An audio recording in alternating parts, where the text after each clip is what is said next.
नबी से पहले सत नहीं था, असत भी नहीं, अंतरिक्ष भी नहीं।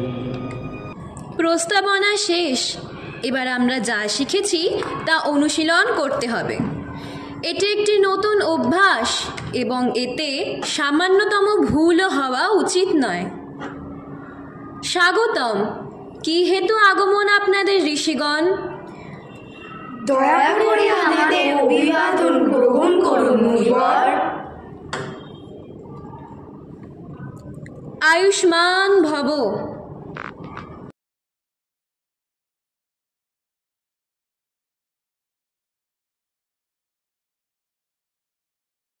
ঋষিগণ, বলুন কি উদ্দেশ্যে এসেছেন? হে মুনিবর, আপনি যখন থেকে নাট্যশাস্ত্র রচনা করেছেন তখন থেকেই আমাদের হৃদয়ে নানা ধরনের প্রশ্ন উঠছে। বিনা দ্বিধায় জিজ্ঞাসা করুন। গুরুদেব, নাট্যশাস্ত্রের উৎপত্তি কিভাবে? এর উদ্দেশ্যই বা কী? আপনি খুব ভালো প্রশ্ন করেছেন। এই প্রশ্নটি শুধু নাটক নয়, জীবনের মর্ম বোঝার একটি মাধ্যম। ত্রেতা যুগে মানুষ যখন কাম ও লোভের প্রভাবে অধর্ম সংগ্রামের দিকে অগ্রসর হতে থাকে, তখন দেবরাজ ইন্দ্র প্রজাপতি ব্রহ্মার কাছে প্রার্থনা করেন যে এমন কিছু মাধ্যম থাকতে হবে যাতে একই সঙ্গে দেখা ও শ্রবণ করা যায়, যার মাধ্যমে মানুষ ধর্ম অর্থ লাভ করতে পারে, কাম এবং মোক্ষ ফিরে আসতে পারে। তার জন্য ব্রহ্মা জগৎ পিতা নাট্যবেদ তৈরি করেছিলেন। এর ব্যবহারের জন্য যে শাস্ত্র রচনা হলো তা হলো নাট্যশাস্ত্র। সাধু সাধু সাধু। কিন্তু গুরুদেব, বেদ জ্ঞানের ভাণ্ডার, জগতের রহস্য লুকিয়ে আছে। এই উদ্দেশ্য পূরণের জন্য বেদই যথেষ্ট ছিল। তাহলে এই নতুন বেদ কেন? যাতে এটি সকল মানুষের কাছে পৌঁছানো যায়। নাটকের মাধ্যম সাধারণ মানুষকে শিক্ষার পথে ও ধর্মের পথে নিয়ে যেতে পারে।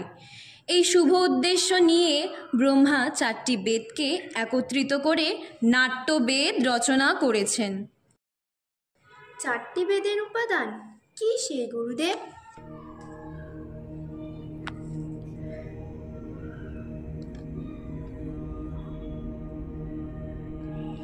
নাটকে যে পাঠ শুনছেন, প্রজাপতি ব্রহ্মা তার ঋগ্বেদ থেকে নিয়েছেন।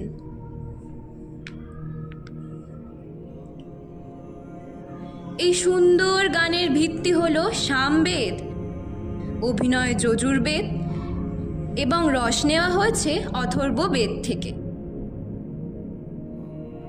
4টি বেদের অংশ ব্যবহার করে তৈরি করা হয়েছে নাট্যশাস্ত্র।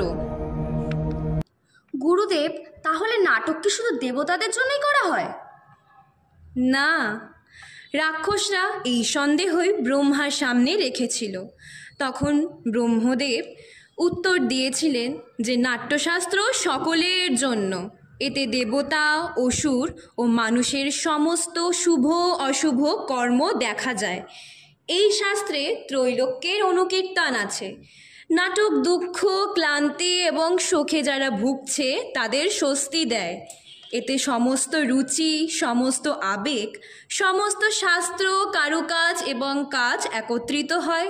এবং কোনো জ্ঞান নেই, এমন কোনো কাজ নেই যা নাটকে দেখা যায় না। মুনিবর, নাট্যকলা একটা অসাধারণ শিল্প। বেঁচে থাকার জন্য এটা শ্বাস প্রশ্বাসের মতোই জরুরি। তাহলে আমাদের সমাজ এটাকে গুরুত্ব সহকারে নেয় না কেন? কেন কেউ শৈল্পিক কাজকে অপ্রয়োজনীয় এবং অপ্রত্যাশিত হিসেবে বিবেচনা করে? আমরা শিল্পী, নীতি নির্ধারক নই। শিল্পকর্ম করাই আমাদের ধর্ম। নীতি নির্ধারকদের আমাদের এবং আমাদের শিল্পের কথা ভাবতে হবে। তাদের পরীক্ষা নিরীক্ষার উপায় ও সুযোগ দিতে হবে।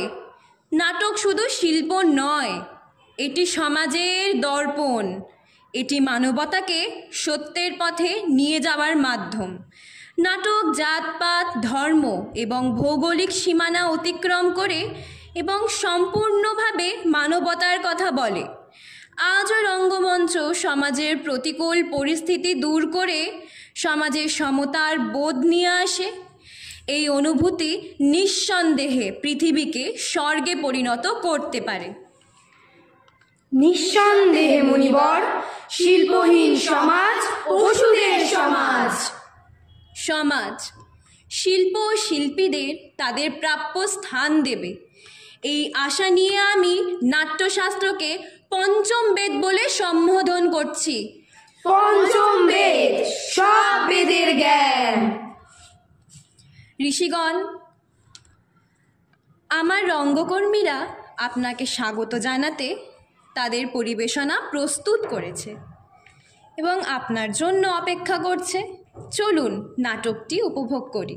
এই জাতির উন্নতি হোক, সকলের আশা পূরণ হোক, মহাবিশ্ব সর্বদা আনন্দের জগতে পরিপূর্ণ হোক, পৃথিবী সর্বদা সমৃদ্ধ হোক এবং উপরের আকাশ পরিষ্কার হোক, মনুষ্যগণ সর্বদা নির্ভীক থাকুক এবং দুষ্টের বিনাশ হোক।